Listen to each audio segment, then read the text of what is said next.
Welcome, dear listener, to Story Time for Me. Here, the soothing cadence of words and the gentle embrace of imagination come together to guide you into a world of wonder. As you settle in, let the worries of the day drift away and allow your mind to journey to a time long ago. Tonight, we will tell a tale you may think you know, but like all stories, there are depths and shadows yet to be explored. This is the story of Snow White, but not as you have heard it before. It is a tale of light and darkness, of power and mercy, of a young woman's journey from innocence to wisdom, and the choices that define her destiny. In this version of the beloved tale, you will be drawn into a kingdom where beauty is both a blessing and a curse. A queen's envy sets in motion a chain of events that will change the fate of the land forever. But within this darkness, there is also light, a light that grows stronger as it faces the challenges before it. Snow White is not just a girl fleeing from a wicked queen. She is a beacon of hope, a force of compassion, and a symbol of resilience. As you listen, let the words paint vivid pictures in your mind. You will be guided through enchanted forests, echoing halls of castles, and the quiet spaces where magic lingers just out of sight. So, find a comfortable place, perhaps beneath a cozy blanket or with a warm cup of tea in hand. Let the gentle music and my voice create a serene atmosphere around you. Close your eyes if you wish, and allow yourself to be transported into the story. Here, in this peaceful moment, is your time to unwind, to drift away from the world outside. Lose yourself in the magic of story time for me. Tonight, let Snow White's journey remind you that even in the darkest of times, there is always hope. Kindness and courage can light the way through the shadows. Now, as the music softly plays, take a deep breath, relax, and let go. The story is about to begin. As we step into the enchanted world of the Dark Mirror, a Snow White tale, the first chapter awaits. The Queen's Obsession. In the cold, silent dawn of the kingdom, the Queen sat before her grand vanity.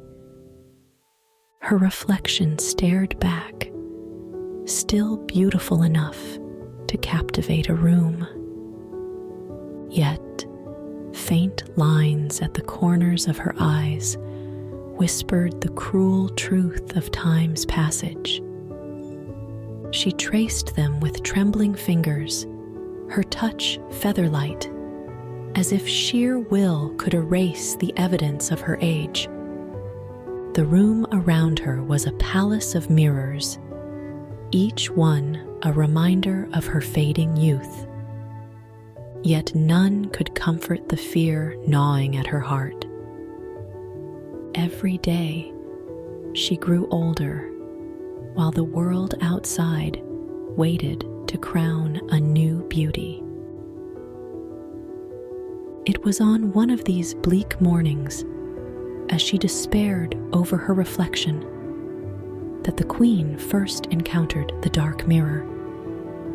Delivered by a shadowy figure, a sorcerer whose face she could not fully see, and whose name she dared not ask, the mirror was unlike any she had seen before.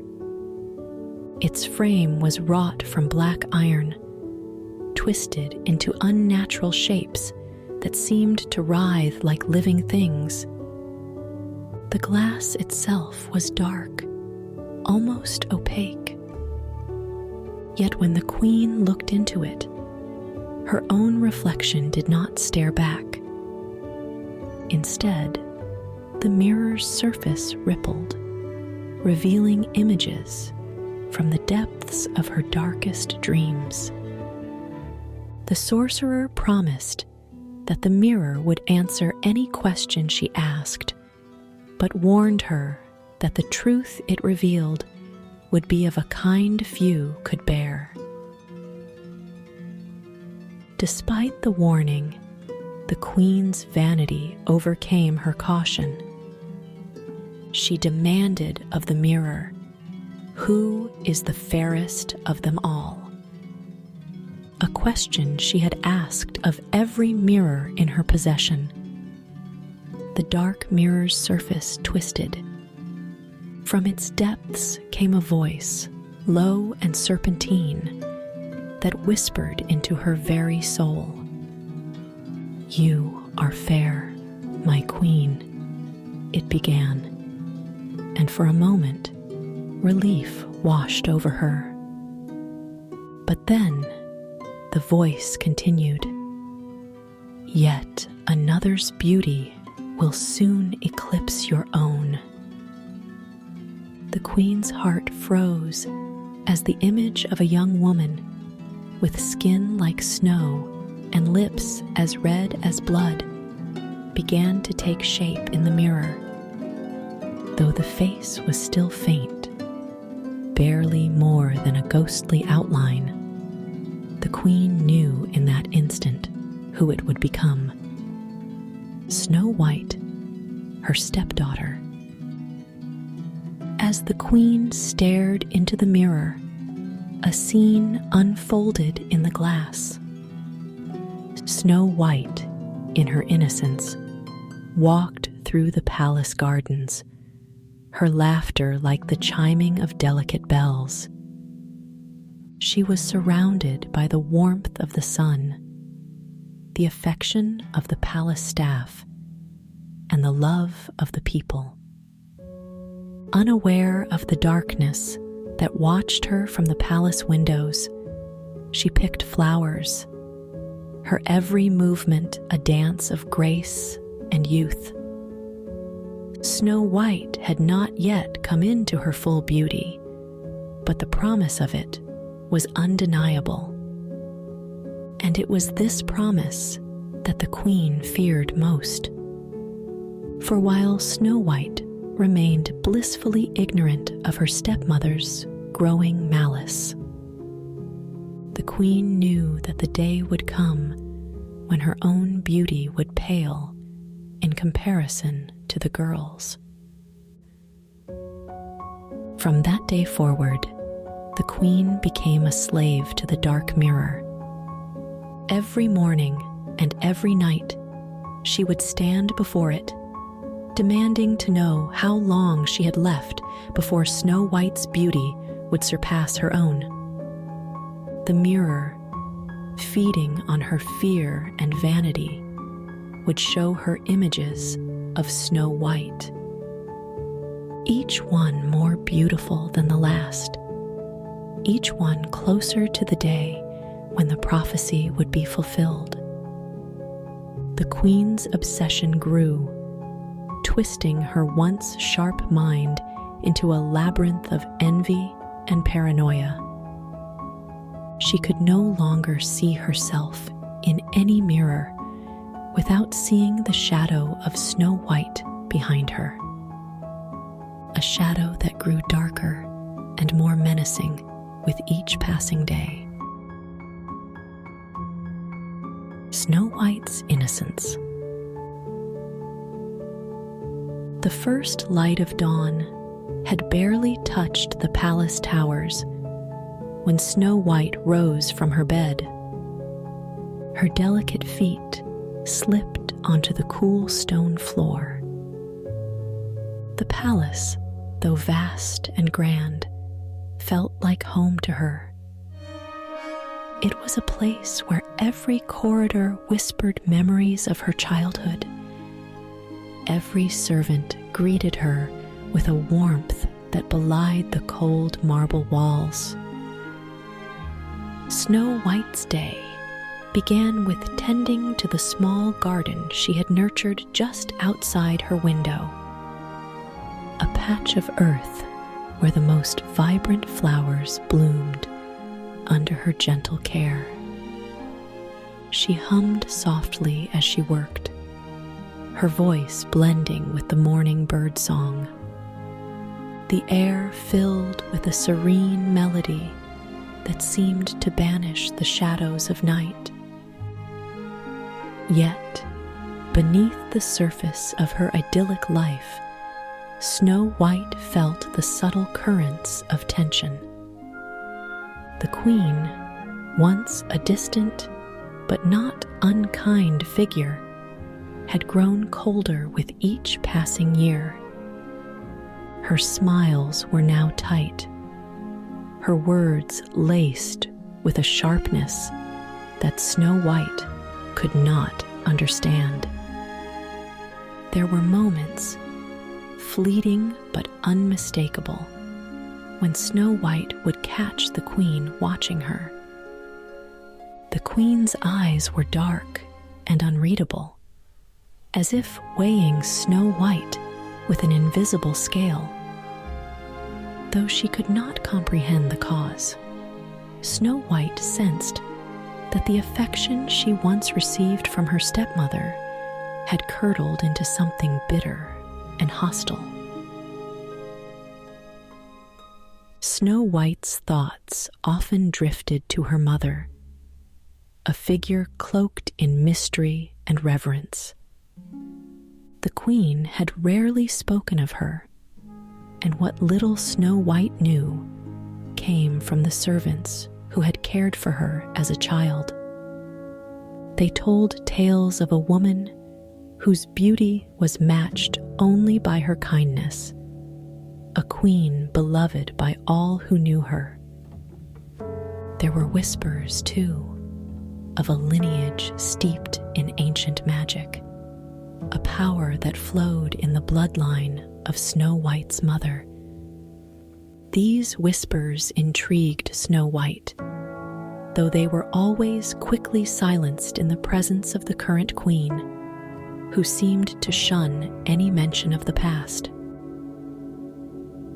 As Snow White wandered the palace halls, she found herself reflecting more and more on the queen's strange behavior. She remembered a time when the queen would take her on walks through the palace gardens. They would discuss the names of the flowers and the art of poise and grace. But those days were gone, replaced by a cold distance that Snow White could not bridge. She longed to understand what had changed, to find a way to win back the affection that seemed to have vanished like morning dew. But the queen, once so open, had become a closed book, her heart locked away behind a facade of regal detachment. Unbeknownst to Snow White, the queen's heart burned with a silent rage. Every time she saw Snow White's innocent smile or heard her melodious laughter, it felt like a dagger twisting in her chest. The queen's mind, poisoned by the dark mirror's whispers, could think of nothing but the day when Snow White would surpass her in beauty. She imagined the kingdom's adoration shifting to the younger, more radiant woman. Each moment spent in Snow White's presence fed the fire of her envy until it consumed her thoughts entirely. The queen knew she could not bear it much longer. Something would have to be done to preserve her place as the fairest in the land. The Mirror's Prophecy. The queen's chambers were silent, save for the soft crackling of a dying fire. She stood before the dark mirror, her reflection barely visible in its shadowed glass. Her heart pounded in her chest as she prepared to ask the question that had haunted her since the mirror first spoke of Snow White. She inhaled deeply, steeling herself before she whispered the words that had become an incantation of her vanity. Mirror, mirror on the wall, who is the fairest of them all? The air in the room seemed to grow colder, and the surface of the mirror rippled like dark water, as if pulling images from the depths of some unseen abyss. The voice that emerged from the mirror was low and serpentine, a sound that seemed to crawl into the queen's mind and echo within her soul. "You, my queen, are fair," it began, as it always did. But there was no comfort in the words. The queen waited, her breath caught in her throat, for she knew what was coming next. Yet soon, the fairest of them all shall be another. She who is pure as snow, with lips red as blood and hair black as ebony. Her beauty shall surpass yours, and with it she shall rise to claim all that you hold dear. The queen's heart froze as the mirror's surface darkened, revealing the faint outline of a young woman. Though the image was still faint, the queen knew in her heart that it was Snow White. The queen recoiled from the mirror, her heart a storm of fear and fury. The prophecy was more explicit now, more threatening than ever before. Each word etched itself into her mind, poisoning her thoughts with paranoia. She began to see Snow White's face everywhere, in the mirrors that lined her chambers, in the polished surfaces of the palace, even in her dreams. The queen's mind spiraled into obsession, her every waking moment consumed by thoughts of how to stop the prophecy from coming true. She could no longer bear the sight of Snow White, yet she found herself drawn to the girl's every move, as if by watching her, she could somehow keep the prophecy at bay. Desperation soon gave way to resolve. The queen knew that there was only one way to ensure that the prophecy would never be fulfilled. Snow White had to die. The thought alone brought a cold, cruel clarity to her mind, a plan beginning to form in the dark recesses of her thoughts. The queen had always prided herself on her ruthlessness, her ability to make the hard decisions that others could not. Now, she would use that same iron will to rid herself of the threat that Snow White posed. The innocence of the girl meant nothing in the face of her own survival, her own beauty. The queen's heart hardened, turning to stone as she steeled herself for what had to be done.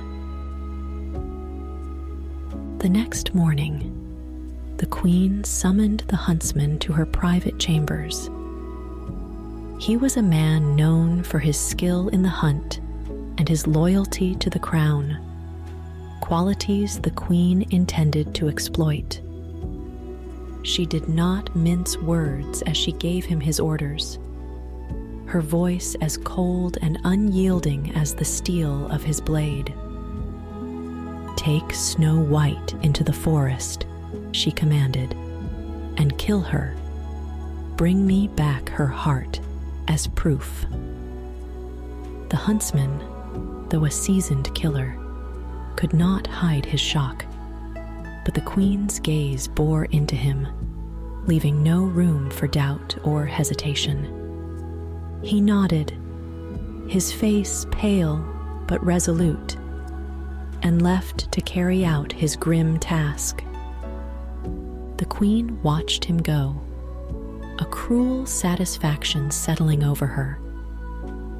Soon, Snow White would be nothing more than a memory, and she would remain the fairest in the land forever.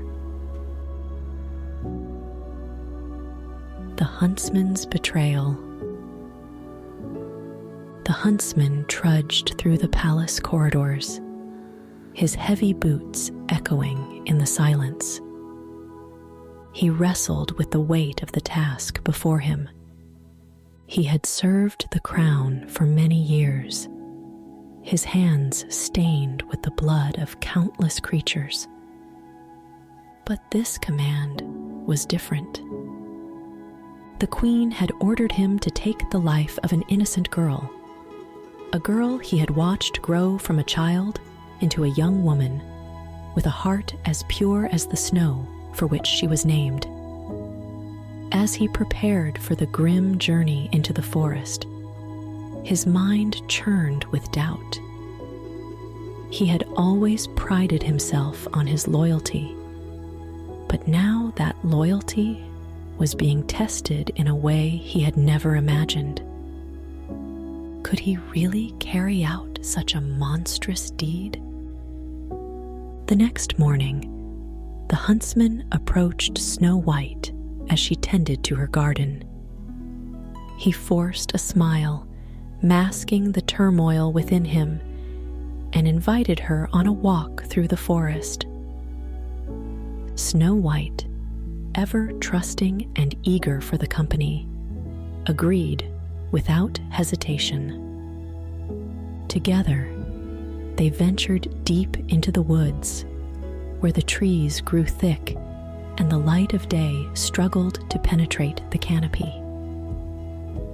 As they walked, the huntsman struggled to find the words to warn her, to somehow tell her what awaited her without betraying the queen's command. But Snow White, blissfully unaware, spoke of the flowers, the birds, and the beauty of the forest. Her innocence, a stark contrast to the darkness in the huntsman's heart. They reached a secluded clearing, a place where the forest seemed to hold its breath, and the huntsman knew that the moment had come. His hand trembled as he drew his blade, the cold steel catching the glint of the dappled sunlight. Snow White turned to him, her eyes wide with curiosity. But there was no fear, only trust. The huntsman's heart twisted in agony as he realized that he could not go through with it. The thought of taking her life, of extinguishing such a bright and innocent spirit, was more than he could bear. His hand faltered, and in that moment, he made his decision.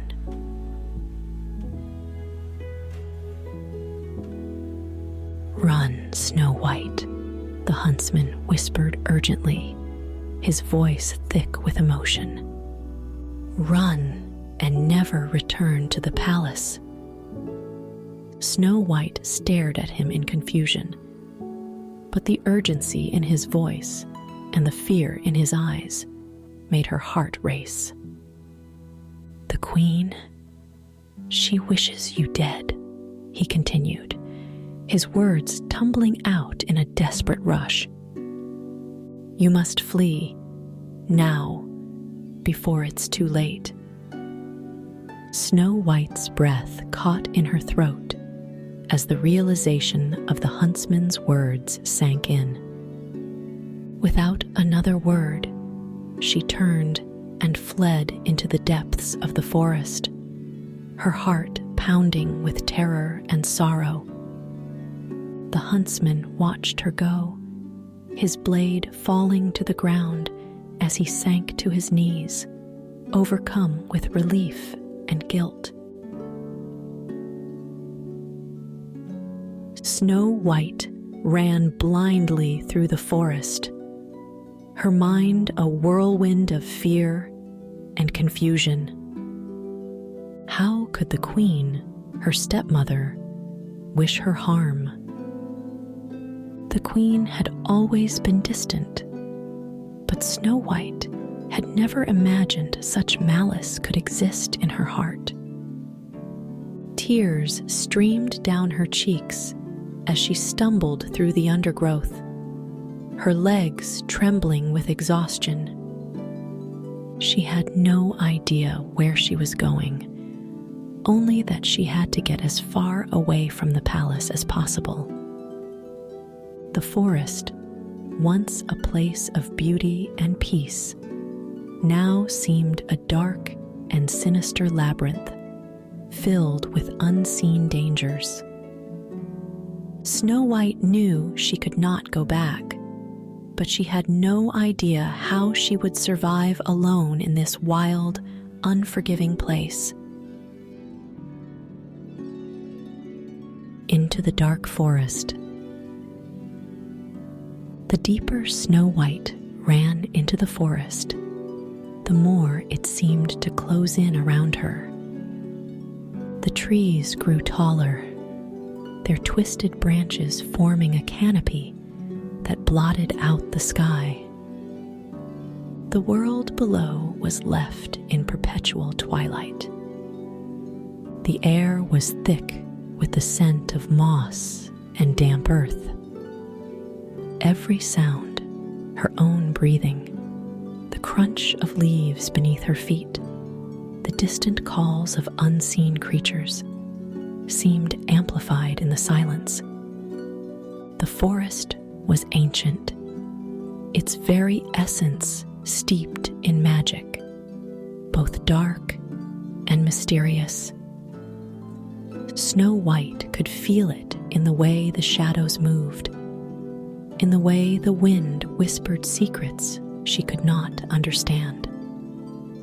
It was as if the forest itself were alive, watching her with 1,000 unseen eyes.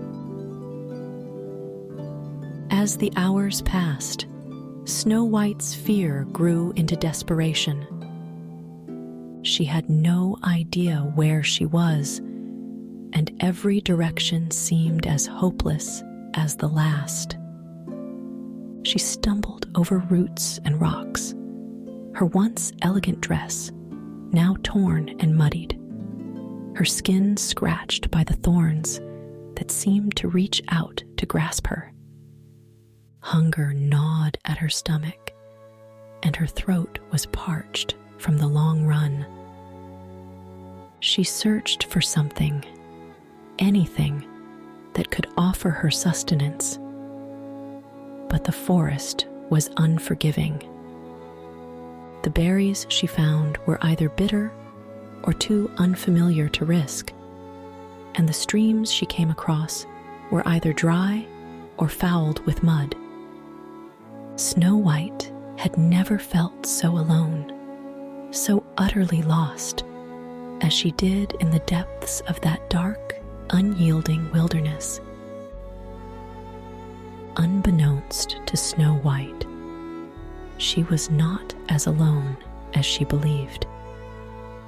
Hidden among the shadows, 7 pairs of eyes watched her every move with a mixture of curiosity and caution. These were the cursed beings of the forest, bound to its ancient magic by the Queen's dark power. They had long ago lost their human forms, twisted into something neither fully man nor beast. Their true identities were obscured by the enchantment that held them prisoner. Each of them bore the weight of their curse differently, some with resignation, others with anger, but all with the knowledge that they could never leave the forest's confines. They had watched countless souls wander into their domain, but Snow White was different. There was something about her, a light, a purity that called to them even as they hesitated to intervene. Exhausted beyond endurance, Snow White finally collapsed beside a small, bubbling stream. Her body ached, her feet were blistered, and her heart felt heavy with despair. The water, though cold and clear, did little to soothe the burning in her throat. She could barely muster the strength to lift her head. As she lay there, her vision blurred by tears, she began to wonder if this was how it would end. Alone, lost in a dark forest, with no one to mourn her passing.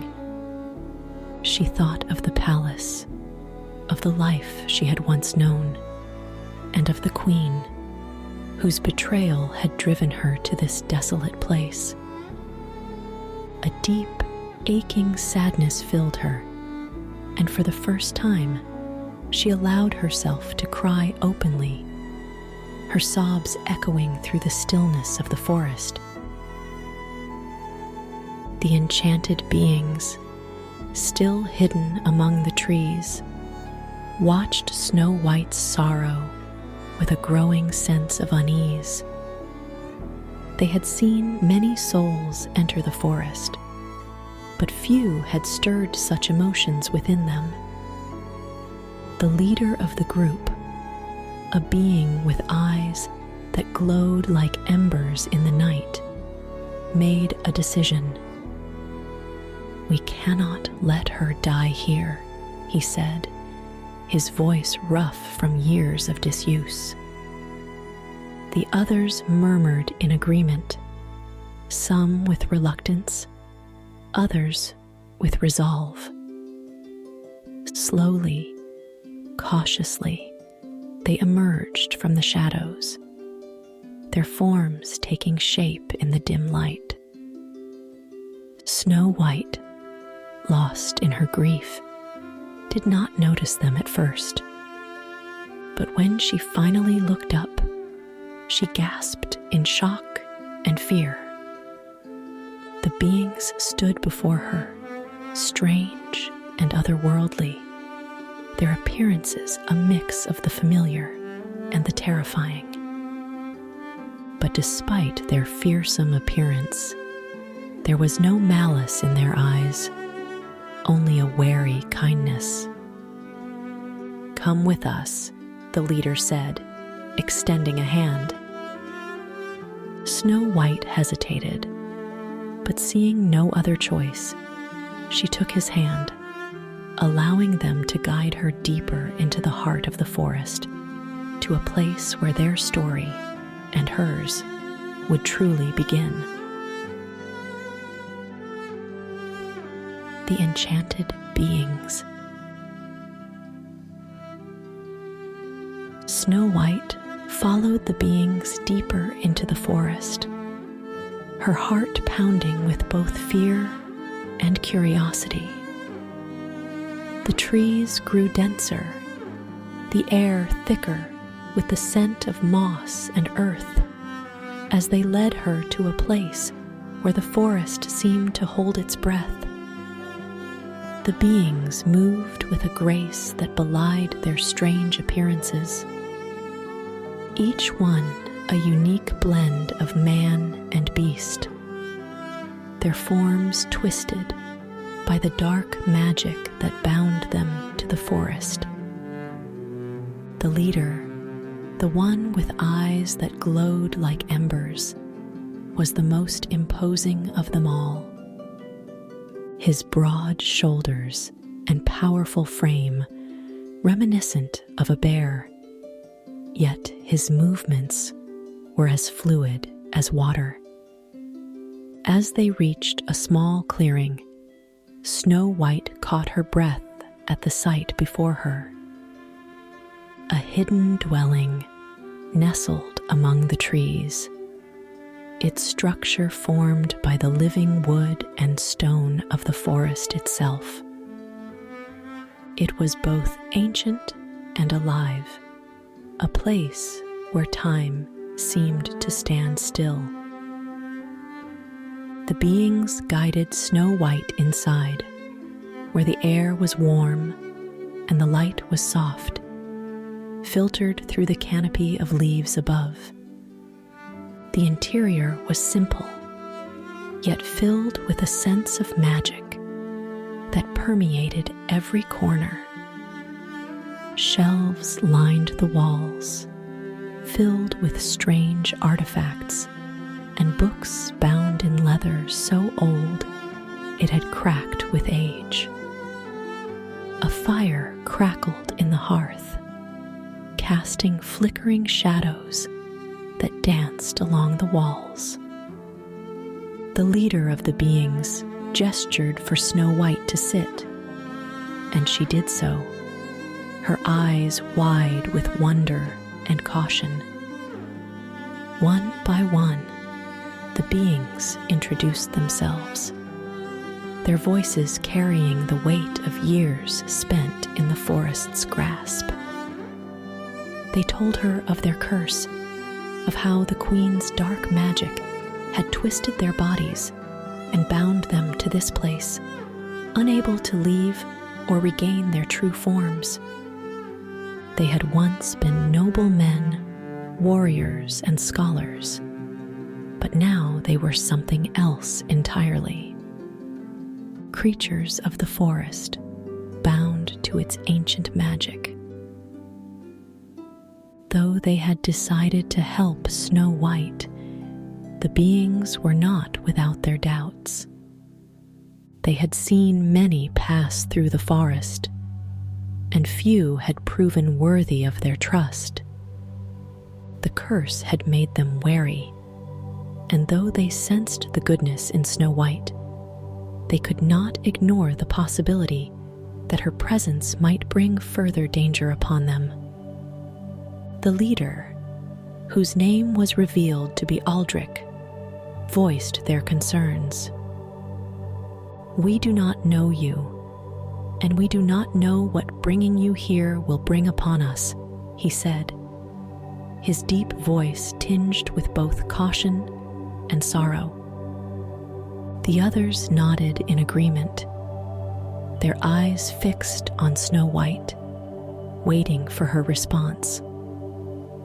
Snow White, feeling the weight of their gazes, spoke earnestly. "I do not wish to bring harm to any of you," she said, her voice soft but filled with conviction. "I have been cast out of my own home, betrayed by one who was supposed to care for me. I seek only shelter and perhaps a way to understand what has happened." As Snow White spoke, her sincerity began to break through the beings' hardened exteriors. She offered to help them in any way she could, whether by tending to their home, gathering food, or simply listening to their stories. Her kindness was not born of obligation, but of a genuine desire to repay their hospitality and to find a place where she could belong, even if only for a short time. Over the following days, Snow White worked alongside the beings, her gentle nature and willingness to learn slowly earning their trust. She listened to their tales of the past, of the lives they had once led, and the sorrow that came with the loss of their humanity. In return, they began to share with her the secrets of the forest, the ancient magic that pulsed through its roots and stones, and the ways in which it could be both a friend and a foe. As time passed, the beings found themselves growing fond of Snow White, despite their initial reservations. Her presence brought a light to their dark existence, a reminder of the lives they had once led and the hope they had long thought lost. Aldrich, who had been the most cautious of them all, was the first to speak of their decision. "We will protect you, Snow White," he said, his voice firm yet gentle. "As long as you are here, you are one of us, and we will keep you safe from the Queen's wrath." The others murmured their agreement, and Snow White felt a wave of relief wash over her. For the first time since she had fled the palace, she felt a sense of safety, of belonging. But beneath her relief, there was also a growing resolve. Snow White knew that she could not hide forever, that eventually she would have to face the Queen and the darkness that had driven her from her home. And when that time came, she would not be alone. Secrets of the Forest. As the days passed, Snow White began to immerse herself in the rhythms of the forest, guided by the beings who had become her unlikely protectors.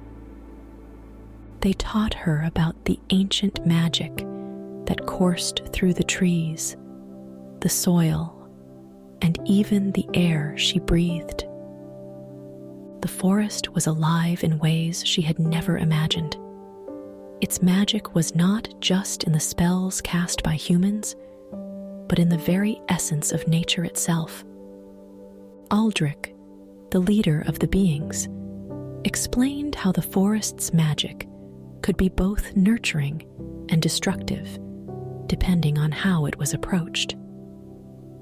He showed Snow White how to read the signs of the forest, to listen to the whispering leaves, and to feel the pulse of life that connected all living things.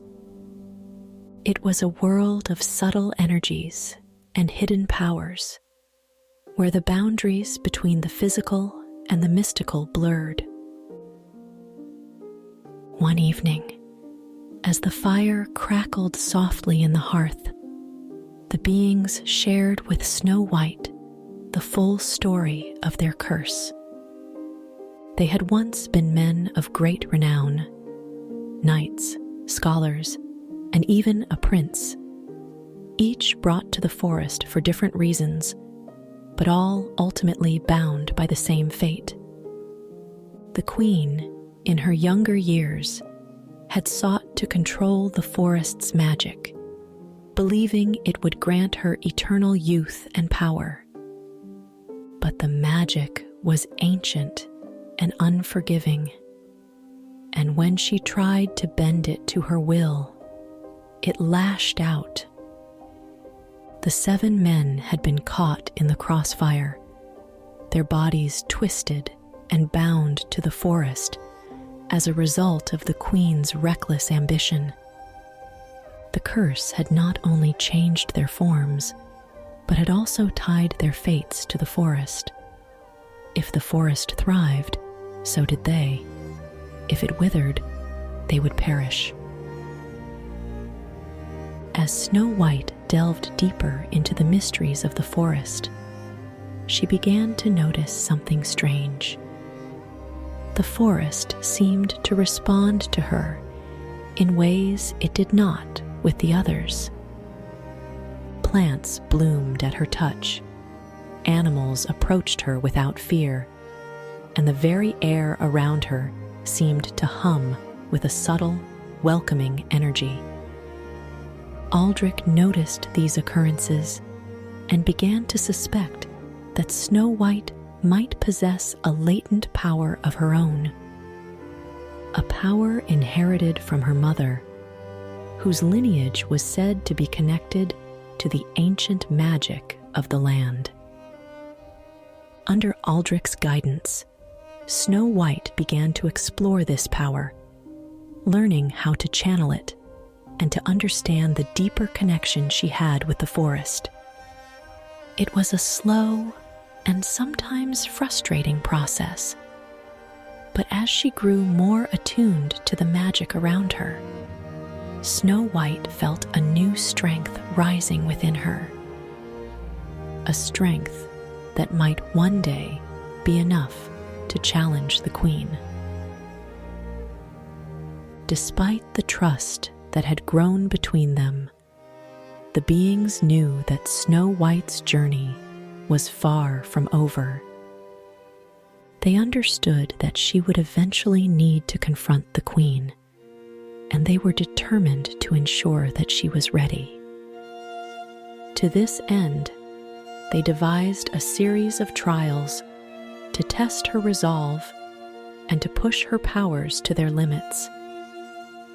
These trials were not just physical challenges, but also tests of her spirit and will. Snow White faced illusions that preyed on her deepest fears, tasks that required her to balance strength with compassion, and riddles that forced her to confront the darkness within herself. Each trial brought her closer to understanding the full scope of her abilities and the weight of the responsibility she now bore. And with each success, the beings grew more confident in her ability to face what was to come. The trials, though difficult, awakened something within Snow White that had been dormant for too long. She began to see herself not as a victim, but as a warrior in her own right. Her determination grew with each passing day, fueled by the knowledge that she was no longer the frightened girl who had fled the palace. The forest had become her sanctuary, and its magic her ally. She still felt the pain of the queen's betrayal, but now that pain had been transformed into a resolve to set things right, not just for herself, but for the beings who had suffered under the queen's curse, and for the kingdom that had been unwittingly ensnared in the queen's web of dark magic. Snow White knew that the time for hiding was coming to an end, and when the moment came to face the queen, she would be ready. The Queen's Wrath. The queen sat before the dark mirror, her anticipation laced with a satisfaction she had not felt in years. The huntsman had returned with the hart, and she had rejoiced in the belief that Snow White was no more. But as she uttered the familiar words, "Mirror, mirror on the wall, who is the fairest of them all?" the mirror's surface began to ripple, and a voice, dark and sinister, answered her. "You, my queen, are fair, but Snow White still lives, and with each passing day her beauty grows."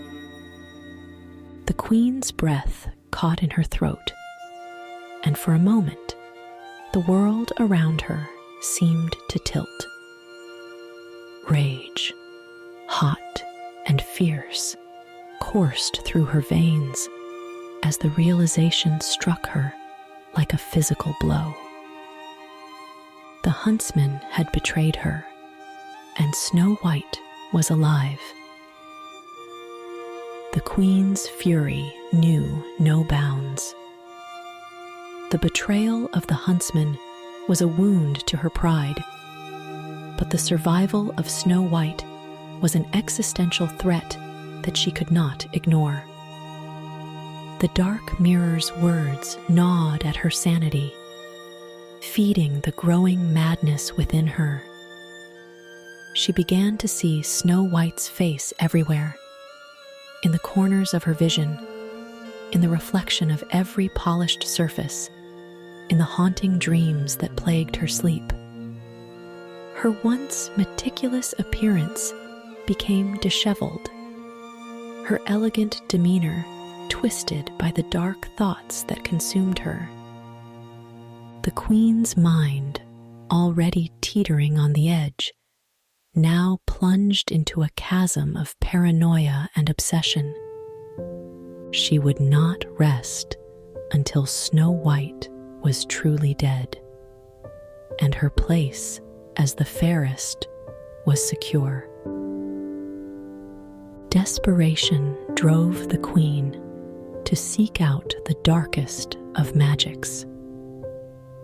She retreated to a hidden chamber deep within the palace, a place where the walls were etched with ancient runes, and the air was thick with the scent of incense and blood. Here, the queen prepared a ritual, drawing upon the forbidden knowledge she had acquired over the years. She sacrificed animals, spilled her own blood, and chanted incantations in a language older than time. The air crackled with malevolent energy as she called upon forces that even the most seasoned sorcerers feared to invoke.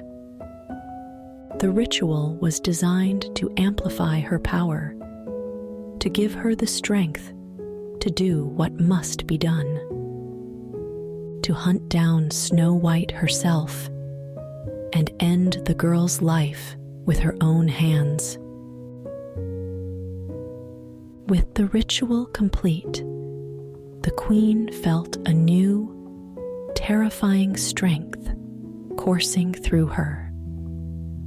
Her senses sharpened, her mind cleared, and a plan began to form with ruthless clarity. She would take matters into her own hands, using her newfound power to disguise herself and venture into the forest. The queen knew that Snow White was hidden somewhere deep within, protected by forces she could not yet see, but she was determined to overcome any obstacle in her path. She would not be deterred by the ancient magic of the forest, nor by the beings who might stand in her way. The queen's heart, now hardened to stone, knew only one goal: to find Snow White and kill her, no matter the cost. The final step of the queen's plan involved a transformation, one that would allow her to move undetected through the forest. She stood before the dark mirror one last time, drawing upon its power to change her appearance. The reflection that stared back at her was no longer that of a regal monarch, but of an old, bent woman, withered by age and hardship.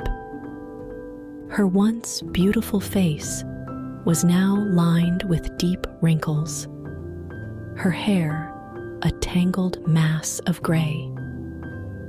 It was a disguise so complete that even those closest to her would not recognize her. Satisfied with the transformation, the queen donned a tattered cloak and gathered the tools she would need for the final confrontation. A basket filled with poisoned apples, each one enchanted with the deadliest of spells. With a final cold glance at the mirror, the queen set out into the night, determined to see her plan through to the bitter end. Training and transformation. In the heart of the forest, Snow White's days were no longer filled with the simple tasks of tending to the garden or gathering herbs. Instead, they had become a rigorous regimen of training, as the beings pushed her to master the ancient magic that flowed through the land. Each morning, she rose before dawn, her body sore, but her spirit resolute, ready to face the challenges that lay ahead. Aldrich led her through exercises that honed her senses and strengthened her connection to the forest.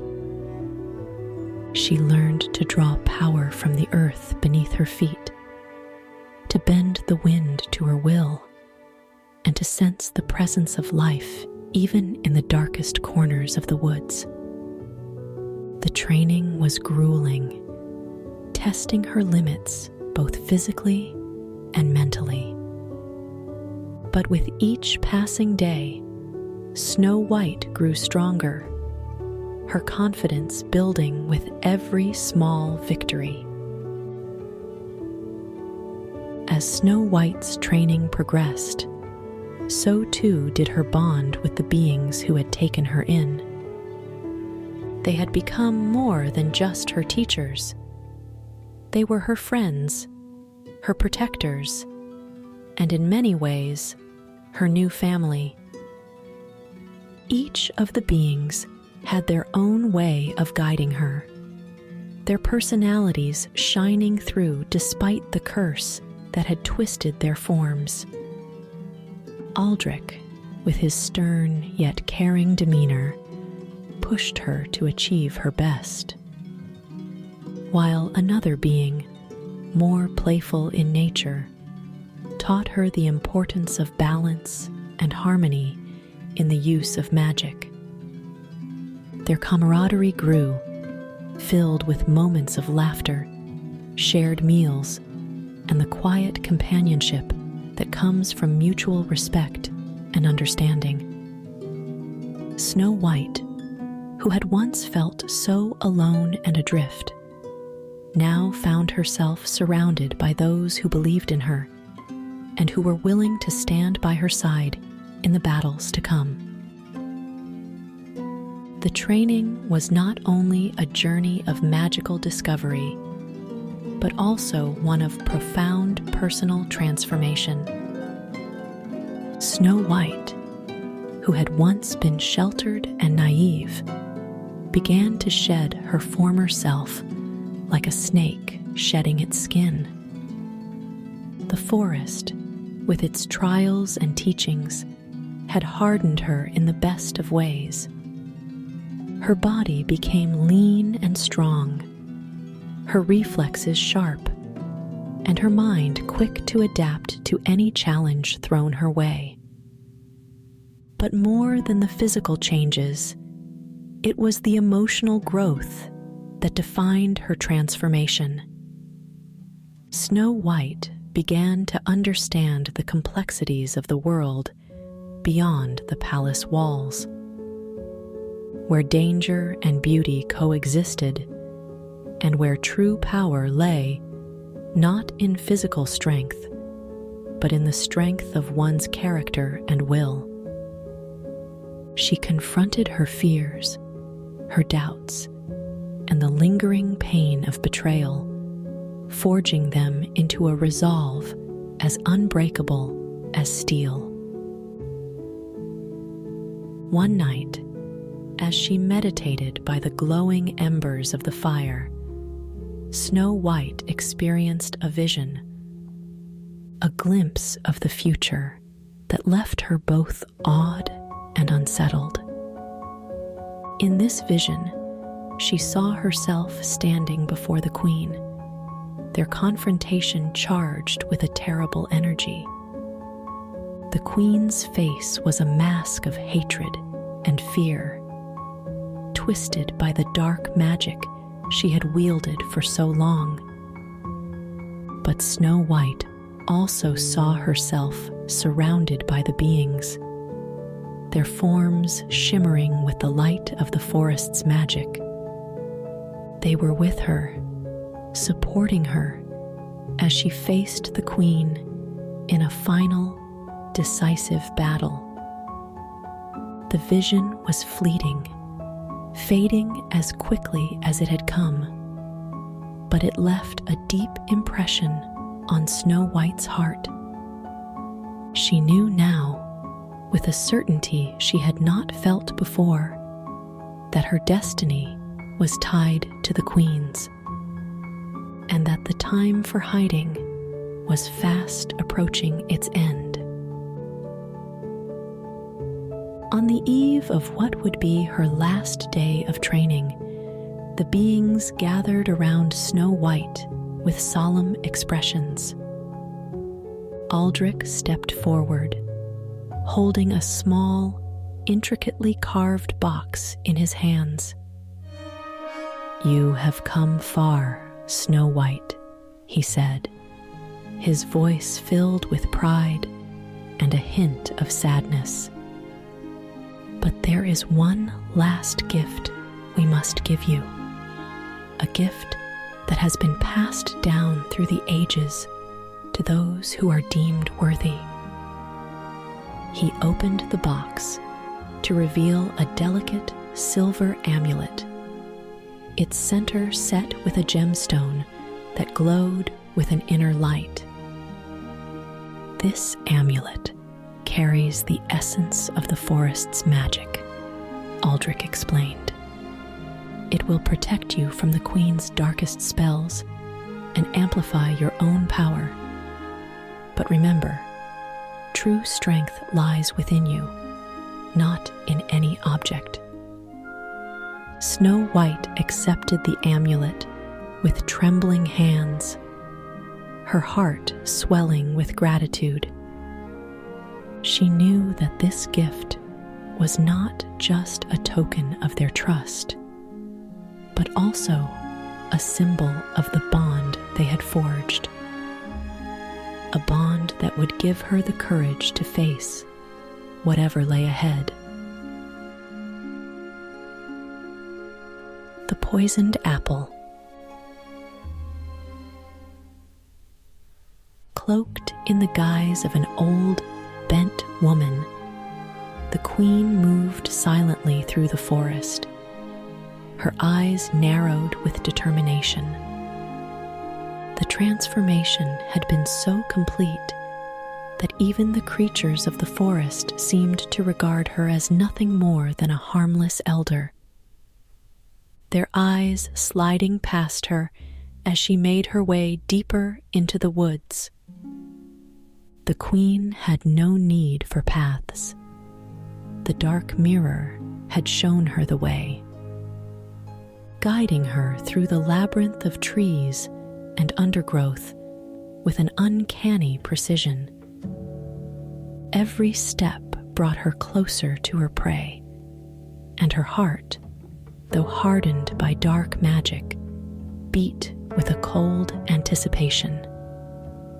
She carried a simple basket on her arm, its contents concealed by a faded cloth, but within it lay her deadliest weapon, the poisoned apple, enchanted to bring death with a single bite. Snow White was gathering herbs in a small, sunlit clearing when she first saw the old woman approach. Her senses, now attuned to the subtleties of the forest, had not detected any threat, and so she regarded the stranger with curiosity rather than fear.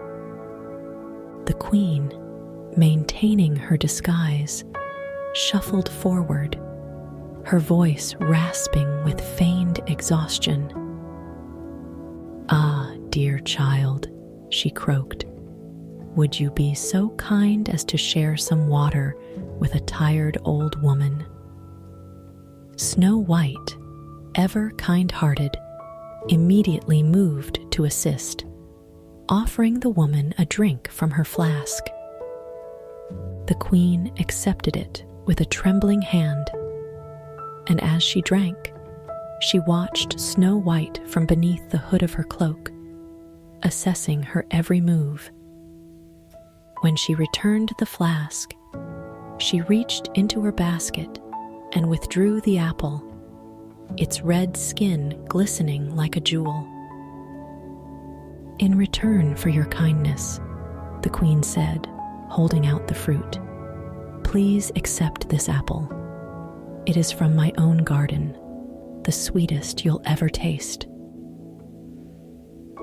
Snow White hesitated, a faint prickle of unease running down her spine. The forest had taught her to trust her instincts, and something about the apple, though beautiful, seemed almost too perfect, too inviting. She looked at the old woman, searching her face for any sign of malice, but saw only weariness and age. The beings had warned her of the queen's cunning, of her ability to deceive even the most vigilant. But Snow White had never seen the queen in this form, and she could not reconcile the frail figure before her with the image of the powerful sorceress who had hunted her. Despite her misgivings, Snow White did not want to seem ungrateful, and so, with a smile of thanks, she accepted the apple. She turned it over in her hands, admiring its flawless surface, but something deep within her whispered caution. The queen watched with bated breath as Snow White lifted the apple to her lips. The moment seemed to stretch into eternity. Every second a battle between Snow White's instincts and the queen's dark enchantment. Finally, Snow White took a small, hesitant bite, and the effect was immediate. The sweet taste of the apple turned to bitterness on her tongue, and her vision blurred as a wave of dizziness overtook her. Snow White staggered back, dropping the apple as her hands flew to her throat, struggling to breathe. The queen's eyes gleamed with triumph as she watched the poison take hold. Rooting Snow White to the spot, her body frozen in a deathly stillness. With a final, gasping breath, Snow White collapsed to the ground, her skin as pale as the snow for which she was named, her eyes closed as if in a deep, eternal sleep. The forest, so attuned to Snow White's presence, seemed to react to her fall with a shudder of grief. The beings, who had been tending to their tasks nearby, felt the disturbance immediately, their hearts gripped by an inexplicable dread. They rushed to the clearing, their movements swift and sure. But when they arrived, the sight that greeted them drove all hope from their hearts. Snow White lay still upon the ground, her face serene but lifeless, the cursed apple lying beside her. The beings fell to their knees around her, their expressions a mix of sorrow and helplessness. Aldrich reached out to touch her, his hands trembling as he searched for any sign of life, but there was none to be found. The curse had done its work, and Snow White, their hope and their light, was gone. The mirror's true intentions. With Snow White's lifeless body lying deep within the forest, the queen returned to her palace, the satisfaction of her victory simmering in her veins. She had taken care to leave no trace of her true identity behind, ensuring that the beings, should they discover Snow White's fate, would have no way of knowing who had delivered the fatal blow. As she entered her private chambers, the queen felt a rush of vindication, the culmination of her dark plans now within reach. She moved toward the dark mirror, her heart swelling with anticipation as she prepared to hear the words she had longed for. Confirmation that she was once again the fairest in the land.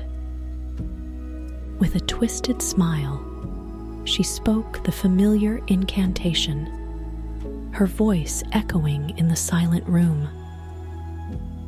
Mirror, mirror on the wall, who is the fairest of them all? The surface of the mirror rippled and swirled, and the queen leaned in, eager for the affirmation she craved.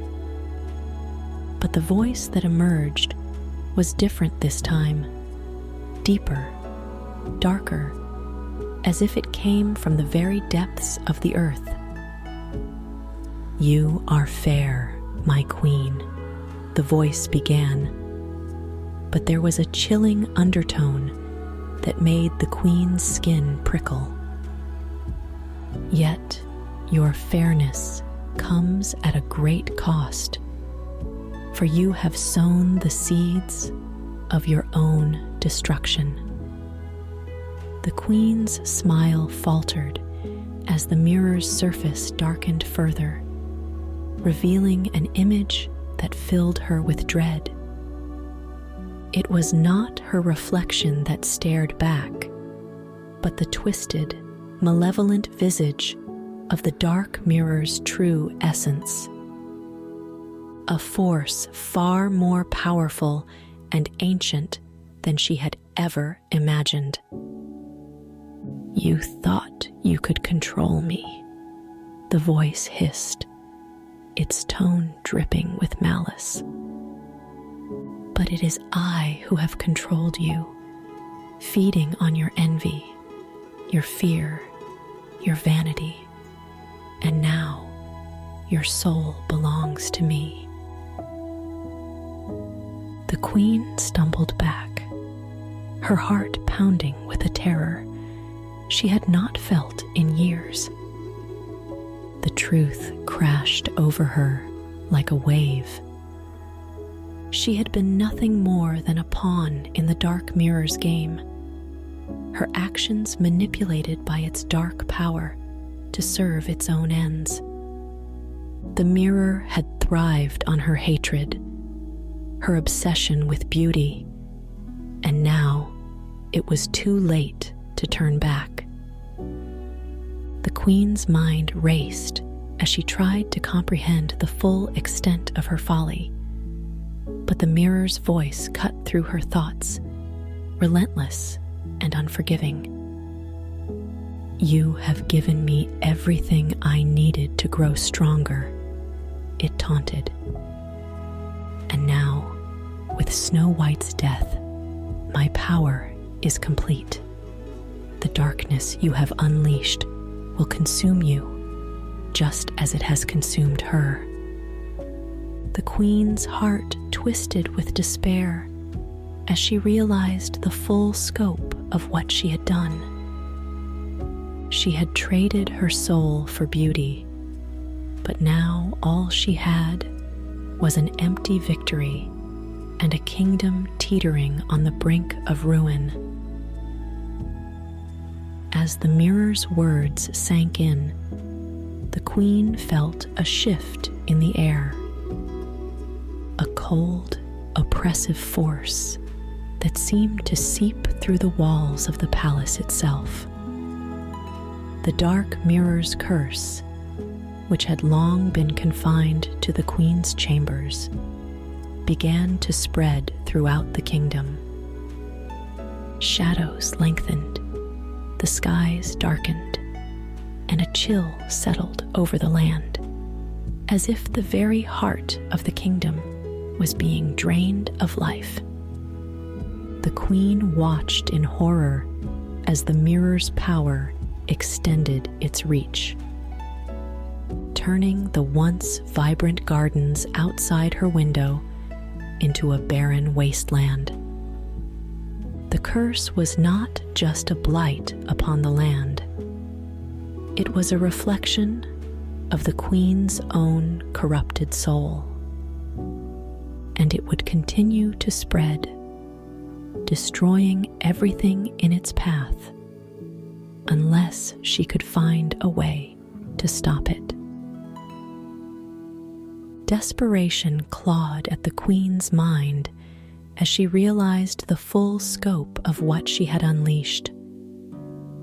The victory she had so meticulously planned had turned to ashes, leaving her with nothing but a kingdom on the brink of ruin and a soul tethered to the darkest of forces. She turned to the dark mirror once more, her voice trembling with fear and anger. "How do I stop this?" she demanded. But the mirror offered no answers, only a mocking laughter that echoed in her ears. The queen's thoughts turned to Snow White, the girl she had believed to be dead, but whose power had clearly outlasted her supposed demise.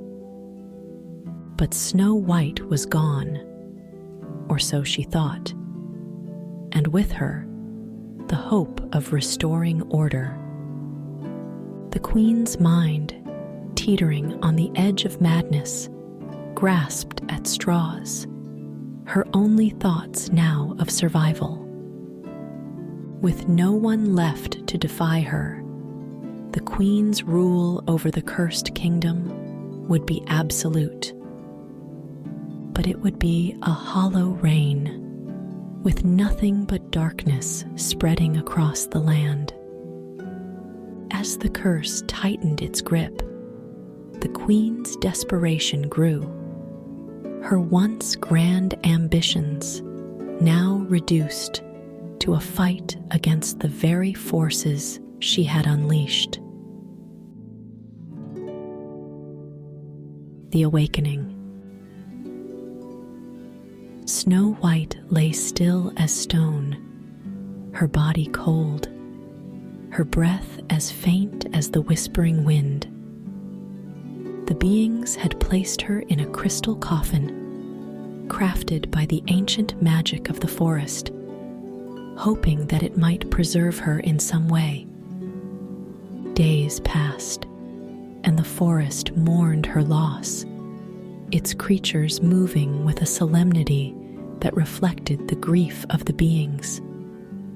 But deep within Snow White, something stirred.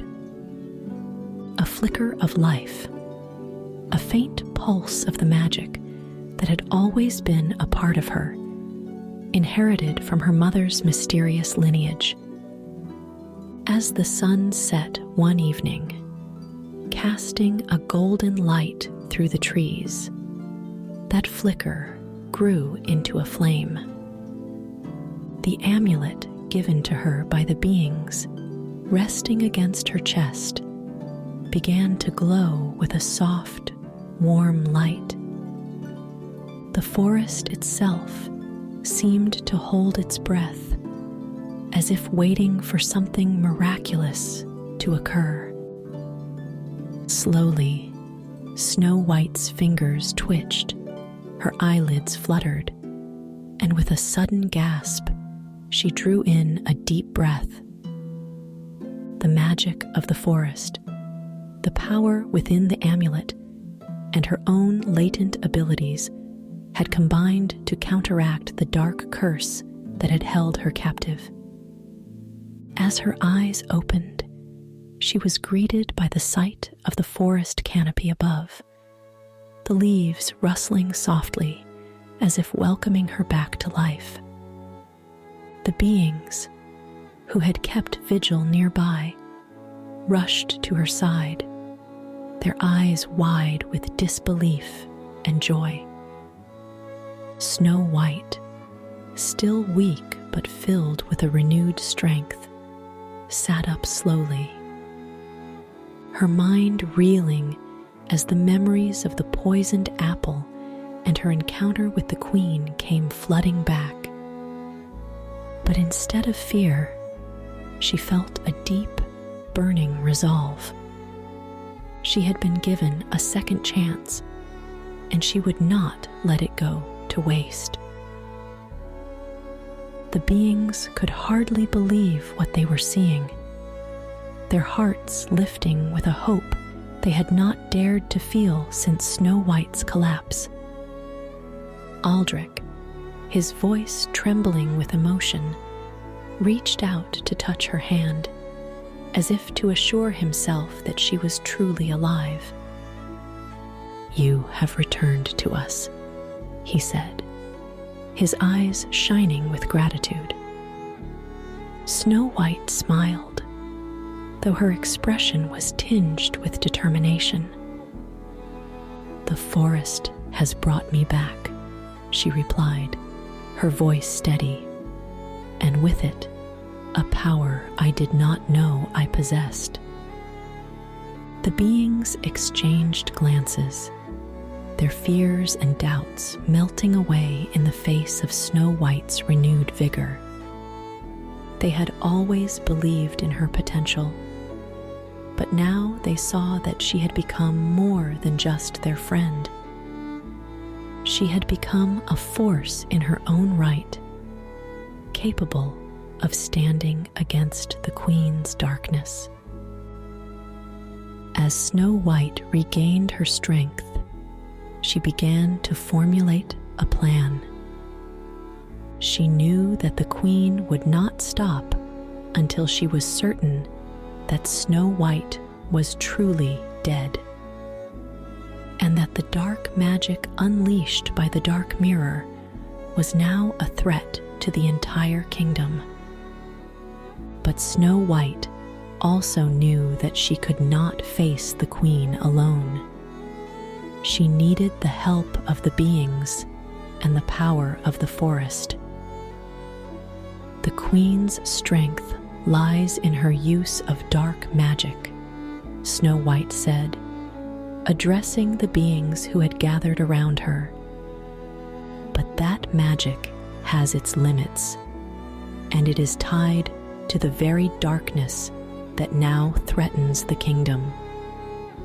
We must confront her, but not with force alone. We must use the magic of the forest, the the power of light and life to break the hold she has over the land. The beings nodded in agreement, their trust in Snow White complete. Together, they began to prepare for the final confrontation, each knowing that the fate of the kingdom rested on their shoulders. On the eve of their departure, Snow White stood alone in the clearing, the amulet glowing softly against her chest. She closed her eyes, reaching out with her senses to the forest, seeking guidance in the stillness. As she stood there, the wind began to pick up, swirling around her with a gentle, comforting touch. The leaves rustled, and for a moment, Snow White thought she heard a voice, soft, ancient, and filled with wisdom. "You are the light that will banish the darkness," the voice seemed to say, echoing in her mind. "Trust in the power within you, and remember that even the smallest light can dispel the deepest shadow." Snow White opened her eyes, feeling a sense of peace settle over her. The forest had given her its blessing, and with that, she knew that she was ready. The time had come to face the Queen, to end the darkness once and for all. Gathering allies. With her strength fully restored and her resolve unshakable, Snow White set out from the forest. Accompanied by the beings who had become her closest allies. The journey back to the kingdom was fraught with tension, for they knew the Queen would not be idle in their absence. The once vibrant and fertile lands that bordered the forest had already begun to show signs of the Dark Mirror's curse. Crops withered in the fields, streams ran dry, and the air was thick with a sense of foreboding. Snow White moved with purpose, her heart heavy with the knowledge of what had been unleashed, but also buoyed by the determination to set things right. As they traveled, the beings kept a watchful eye on the surroundings, ever alert to the dangers that might lurk in the shadows. When they reached the outskirts of the kingdom, the full extent of the Dark Mirror's curse became apparent. The once thriving villages were now ghostly and desolate, their inhabitants huddled in fear within their homes. The sky above was perpetually overcast, casting a pall over the land that seemed to drain the very life from it. Snow White's heart ached as she saw the suffering of her people, their faces etched with despair and hopelessness. But she also saw something else in their eyes, a flicker of recognition, a spark of the hope that she had not been able to extinguish entirely. Word of her return spread quickly, and soon small groups of villagers began to emerge, drawn to the promise of a leader who might be able to lift the curse and restore the kingdom to its former glory. Snow White knew that to confront the Queen, she would need more than just the magic of the forest. She would need the strength and support of her people. Standing on the steps of an old, crumbling church at the center of a village, she addressed the growing crowd, her voice clear and strong. "My friends," she began, her gaze sweeping over the gathered villagers, "we have all suffered under the shadow of the Queen's darkness. But I stand before you now, not as a victim, but as a leader who will not rest until this curse is lifted and our kingdom is free once more." The crowd murmured in response, their eyes shining with a mix of awe and anticipation. "I cannot do this alone," Snow White continued, her voice filled with determination. "But with your help, with your courage and strength, we can stand against the darkness. We can take back our homes, our lives, our kingdom. Will you stand with me?" A cheer rose from the crowd, starting as a low rumble and building into a roar of approval. Snow White smiled, feeling the warmth of their belief in her. Together, they would face whatever came next. With the villagers rallied to her cause, Snow White and the beings began the final preparations for the battle ahead. The beings shared their knowledge of the Queen's magic, teaching the villagers how to protect themselves from the curses and enchantments they might encounter. Snow White, drawing upon the lessons she had learned in the forest, instructed the villagers in the use of simple but powerful spells, using the natural magic of the land to counteract the Queen's dark forces. The atmosphere in the camp was tense, but filled with a sense of purpose. Everyone knew the stakes were high, but there was also a growing belief that victory was within their grasp. Snow White moved among the villagers, offering words of encouragement, her presence a steadying force that gave them strength. On the eve of the final confrontation, Snow White found a quiet moment to herself. She stood at the edge of the camp, gazing out at the dark horizon where the Queen's castle loomed in the distance.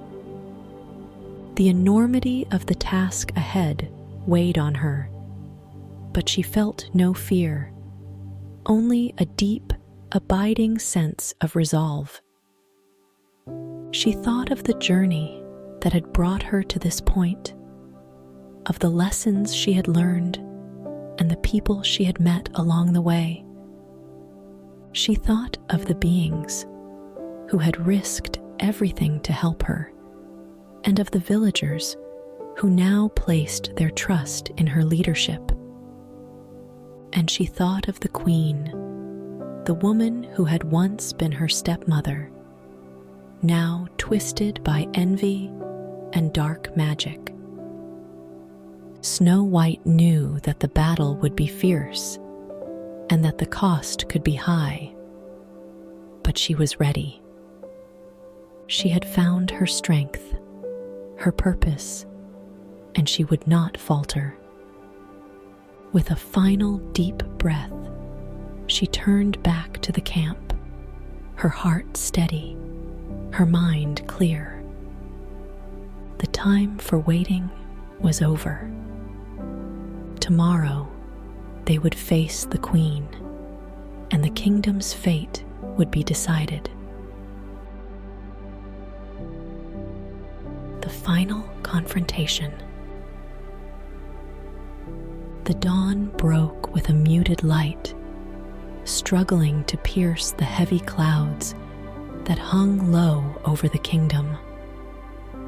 Snow White led her allies through the mist, the queen's castle looming ahead like a dark sentinel guarding the heart of the cursed land.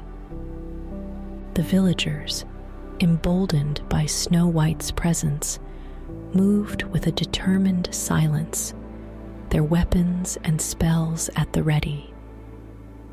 The beings flanked her, their eyes keen and senses alert, ready to protect her at all costs. As they approached the castle gates, Snow White felt a chill settle over her, a coldness that seemed to seep into her very bones.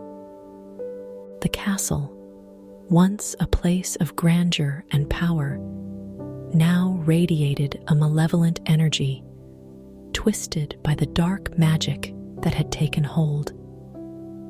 With a deep breath, Snow White pushed open the heavy doors, stepping into the shadowy depths of the castle where the queen awaited her. In the great hall, the queen stood at the far end, her figure barely visible in the dim light.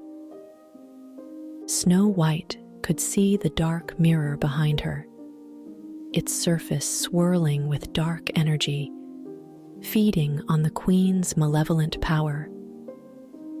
As Snow White entered, the queen's eyes snapped to her, filled with a hatred so intense it seemed to burn the air around her.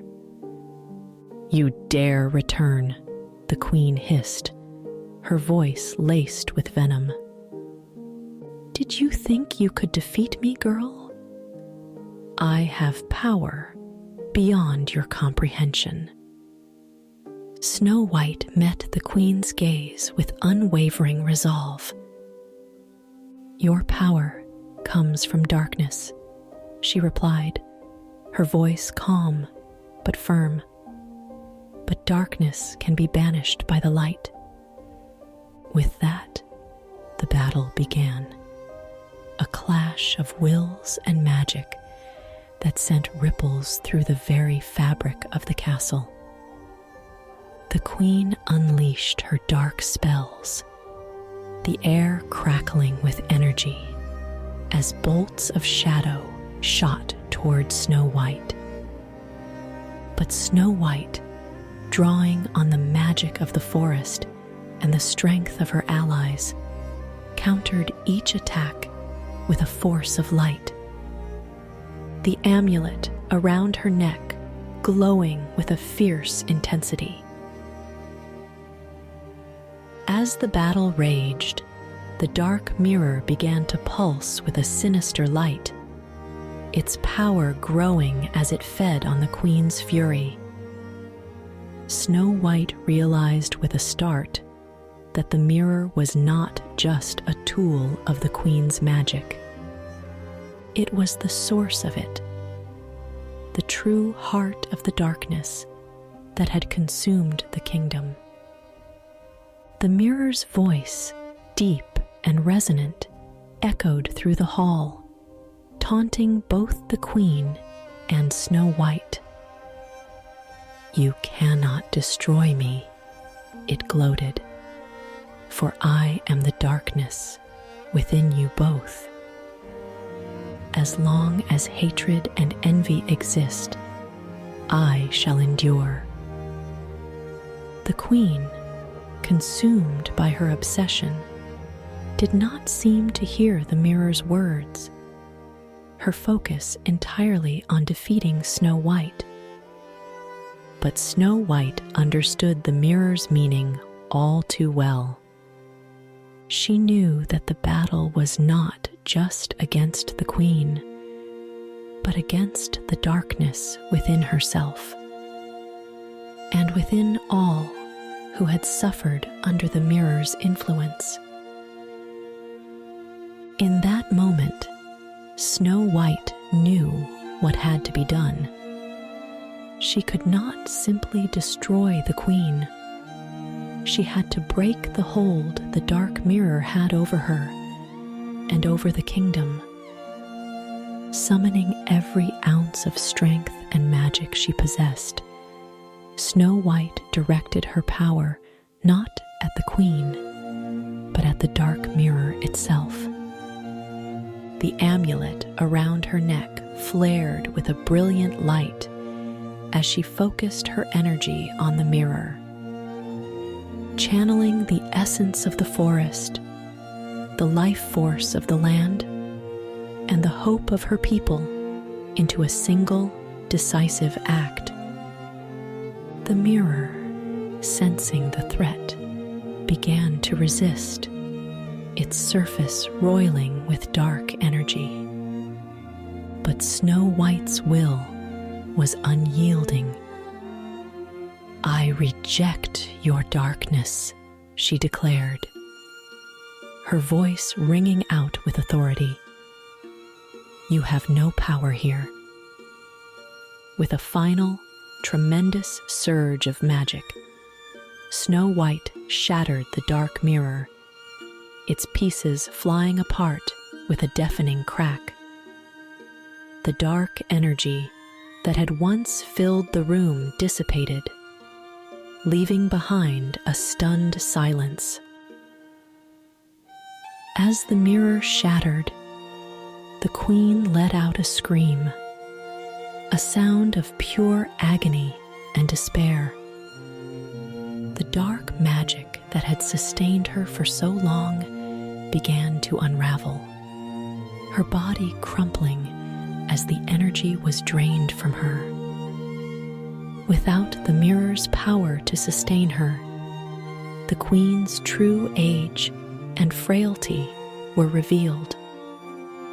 Her once beautiful face, now lined with the weight of years and dark deeds.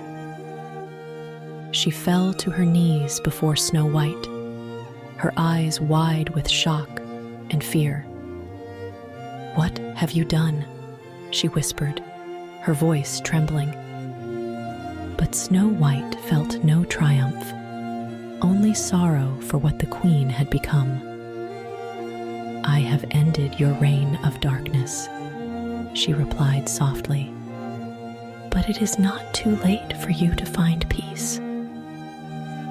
The queen's eyes filled with tears, her strength failing as she reached out toward the remnants of the mirror. But it was too late. With a final, shuddering breath, the queen collapsed, her life force spent, leaving behind a broken, fragile figure who had once ruled with such pride and cruelty. Snow White watched in silence, her heart heavy with the weight of what had been lost, but also with the knowledge that the kingdom could now begin to heal. The aftermath. The first light of dawn after the battle brought a new warmth to the kingdom, one that had not been felt in years. As the sun rose, the dark clouds that had hung over the land began to break apart, revealing a sky of brilliant blue. The villagers, who had fought bravely alongside Snow White, emerged from the castle with a mix of relief and cautious hope. The curse that had plagued the land for so long seemed to lift with each passing moment. The once withered crops began to show signs of life.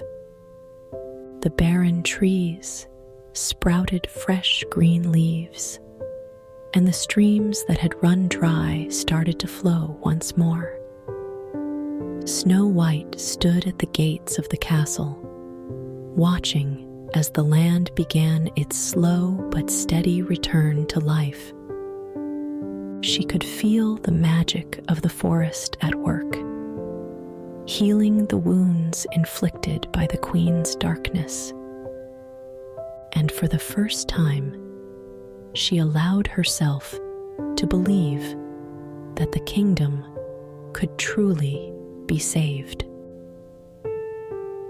As the light of day continued to wash over the kingdom, something extraordinary happened to the beings who had fought alongside Snow White.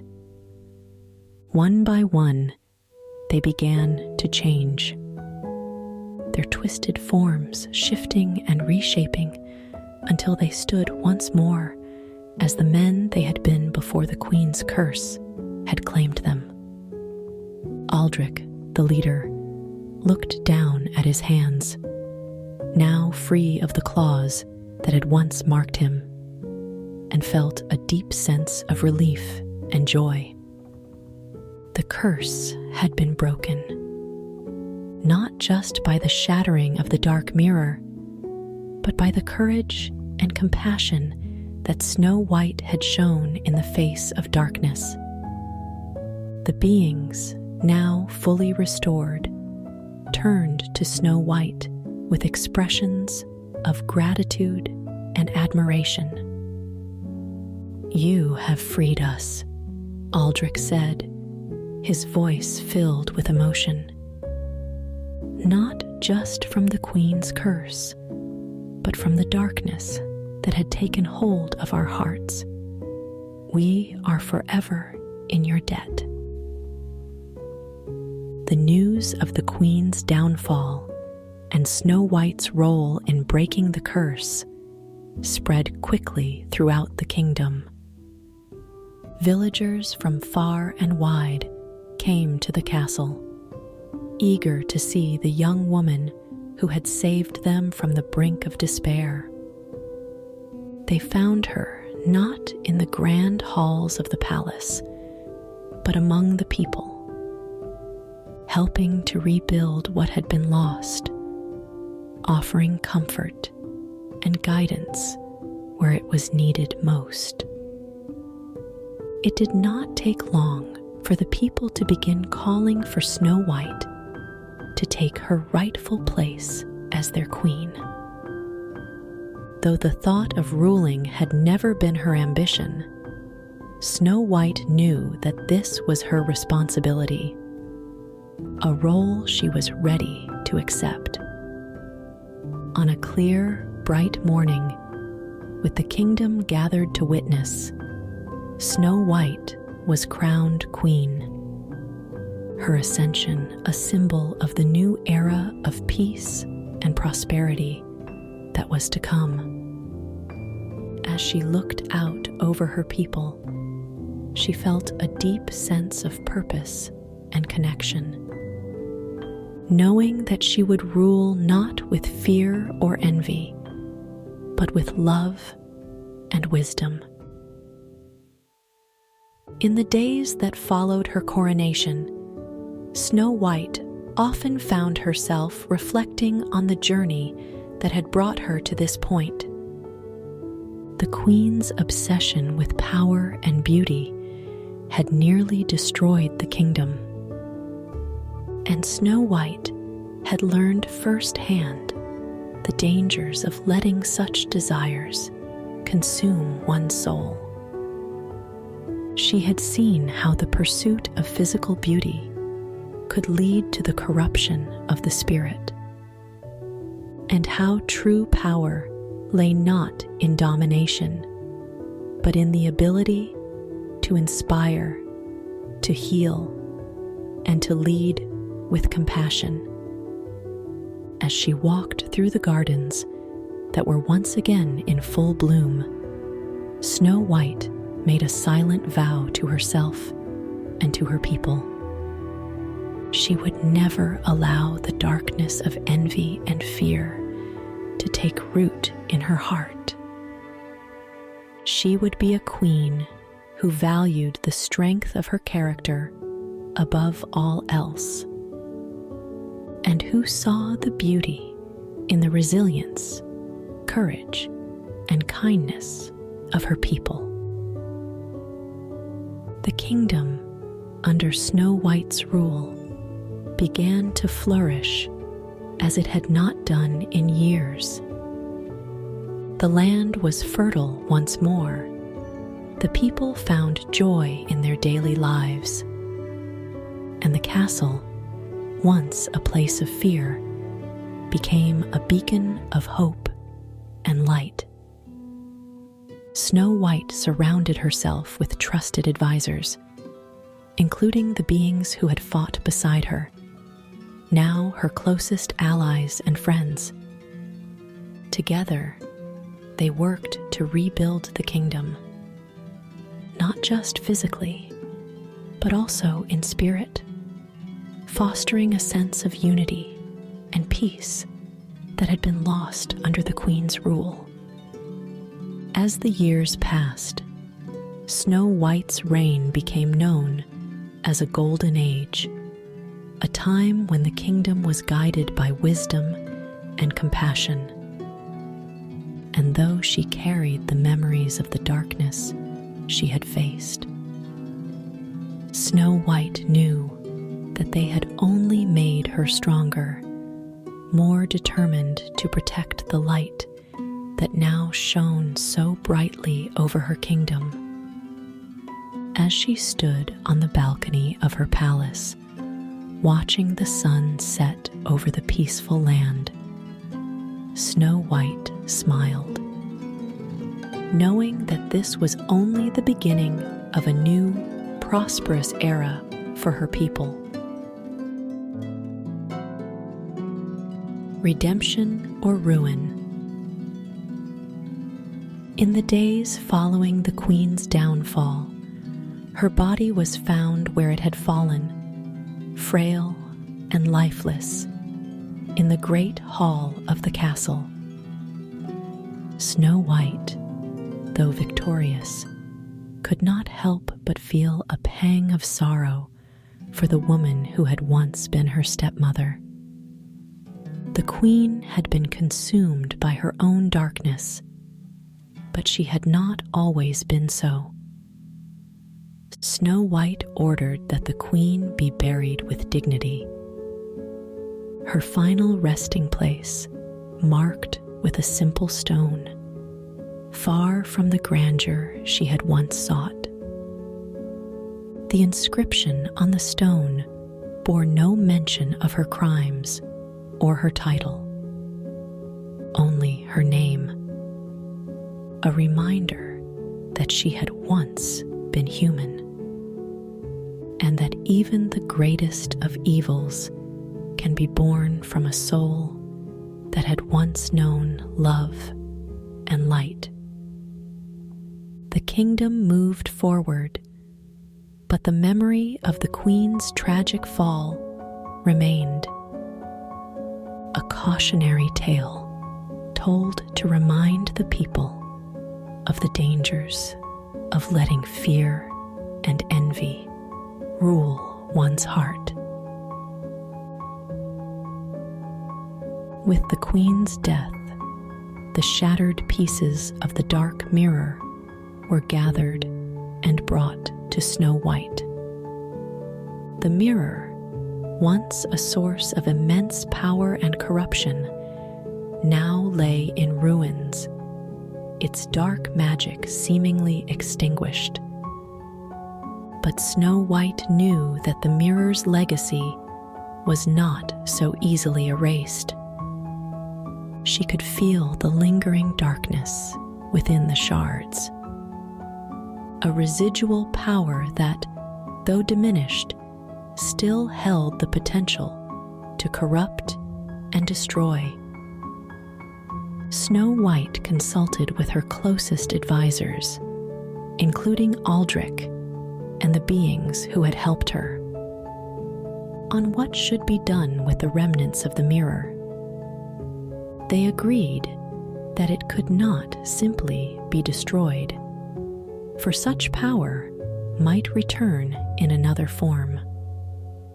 Nor could it be kept in the kingdom, where its influence might once again take root. In the end, they decided to bury the shards deep in the forest, in a place where the ancient magic of the land could contain its darkness, far from the reach of human hands. As Snow White oversaw the burial of the dark mirror's shards, she found herself reflecting on the choices she had made and the path she had taken. The battle against the Queen had been one of both power and morality. And in the end, it was Snow White's decision to show mercy to the Queen, to her people, and even to herself. That had led to her victory. Snow White knew that her reign would not be without challenges, but she was determined to lead with the same mercy and compassion that had guided her thus far. She understood that true strength lay not in the ability to conquer, but in the ability to forgive, to heal, and to build a future where such darkness could not take hold again. With this in mind, Snow White made a pledge to her people. She would rule with justice, but also with mercy, and she would strive to create a kingdom where all could live free from fear. Under Snow White's rule, the kingdom began to thrive in ways it had not for many years.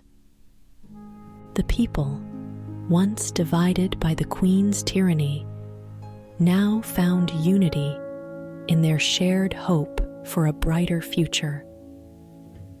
Snow White worked tirelessly to ensure that the lessons of the past were not forgotten, instituting new laws that protected the rights of all her subjects and fostering a culture of openness and understanding.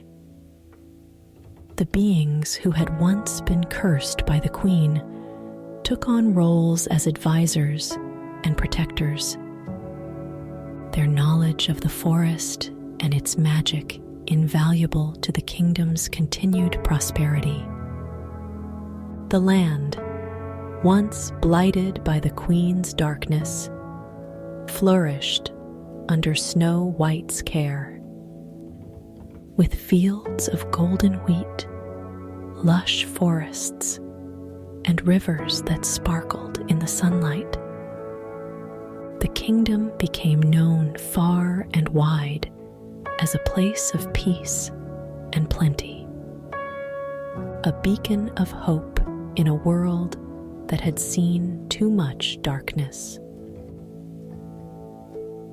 As the years passed, Snow White's reign became a symbol of renewal and resilience, a testament to the power of light over darkness and of mercy over vengeance.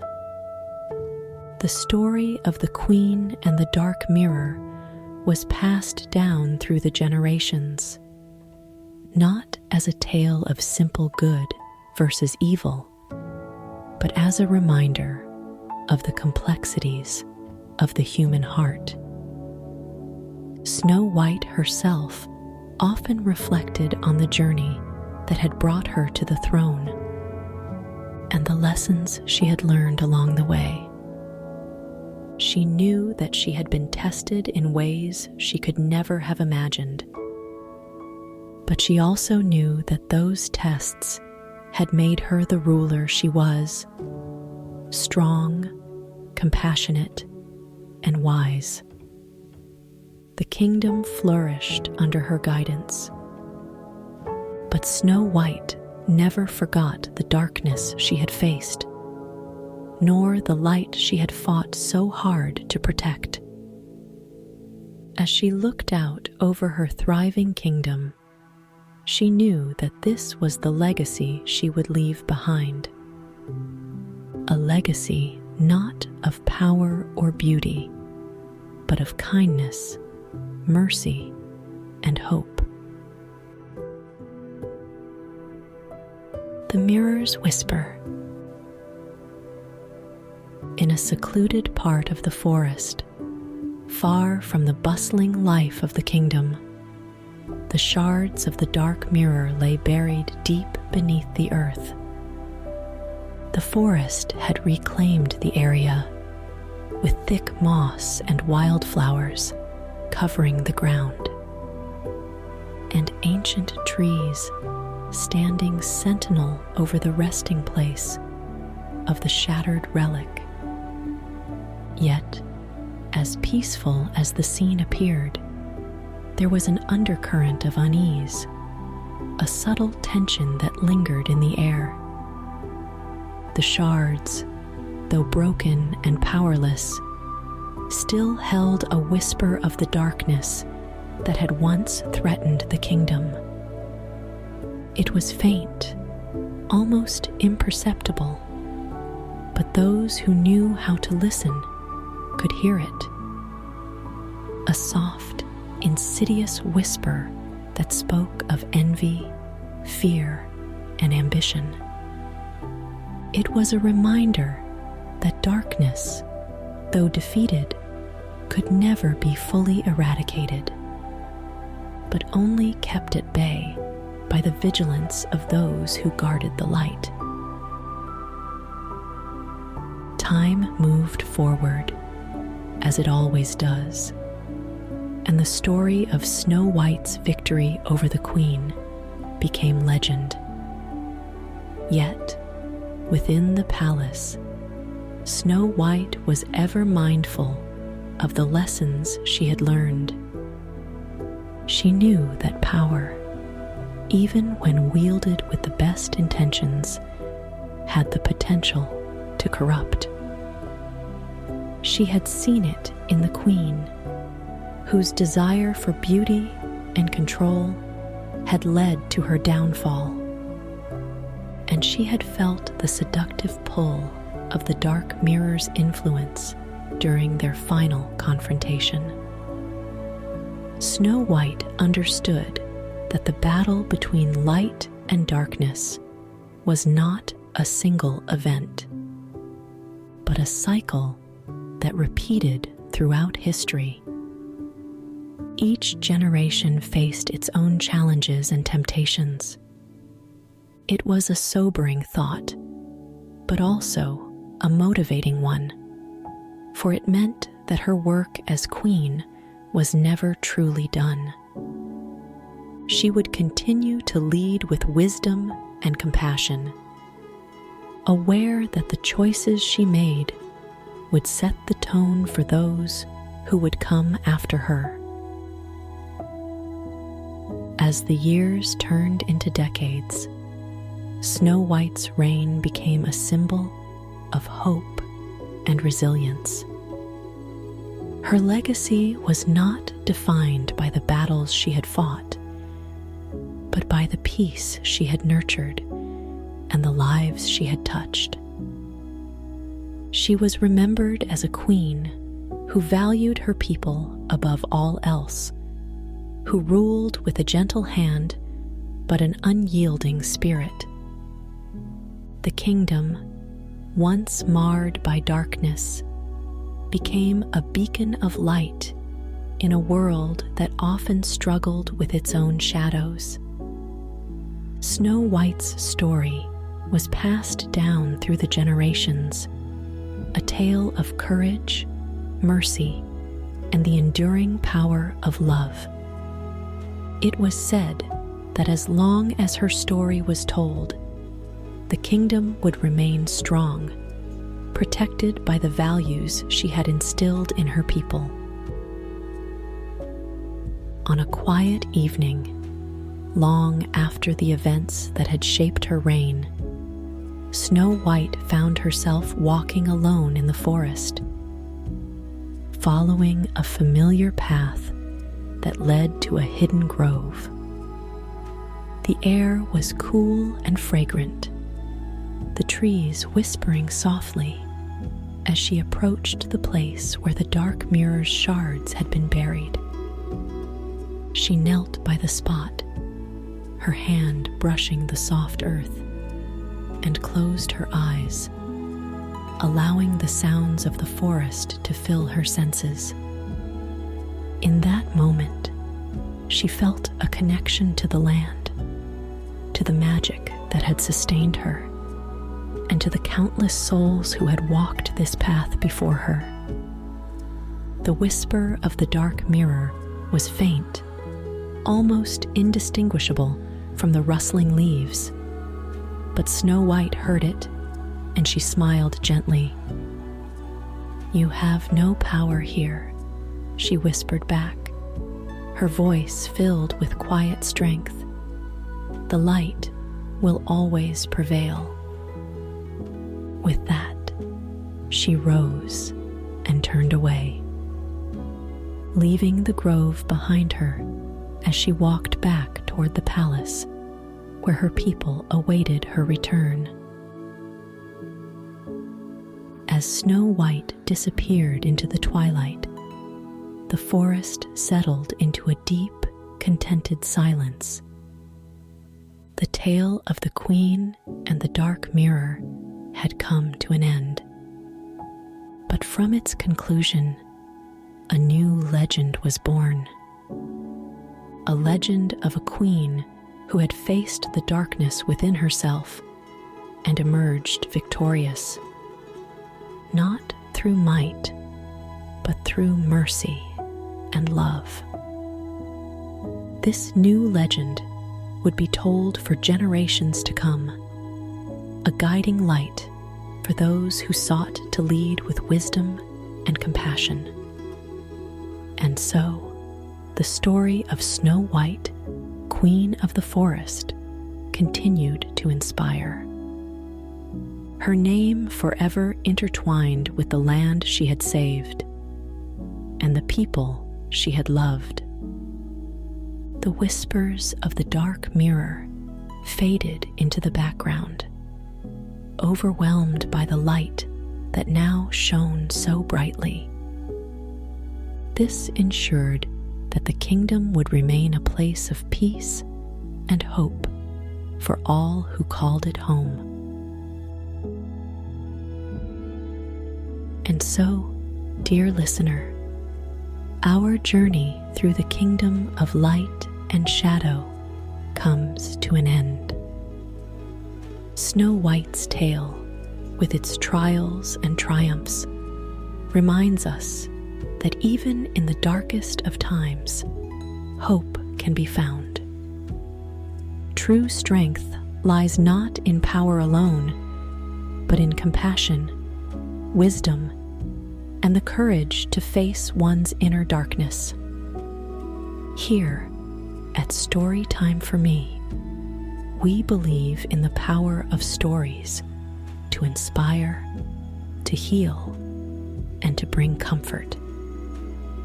We hope that this tale has done just that for you tonight. We are grateful that you chose to spend this time with us. We hope that Snow White's story has brought a sense of peace and reflection to your evening. Every story we share at Storytime for Me is a step into a world where imagination knows no bounds. Every ending is a new beginning. If you've enjoyed this tale, we invite you to join us again for more stories that soothe the soul and stir the heart. If you haven't already, please consider subscribing to Storytime for Me. By subscribing, you ensure that you never miss a new story. You also help us continue to create these moments of calm and wonder for listeners like you. We also encourage you to share our channel with others who might benefit from a peaceful escape into the world of stories. As you prepare to drift off to sleep or continue with the rest of your evening, carry with you the lessons of tonight's tale. Remember that light will always find a way to break through the darkness. Every challenge is an opportunity to grow stronger and wiser. From all of us at Storytime for Me, we wish you a peaceful rest, sweet dreams, and a heart filled with light. Until next time, good night.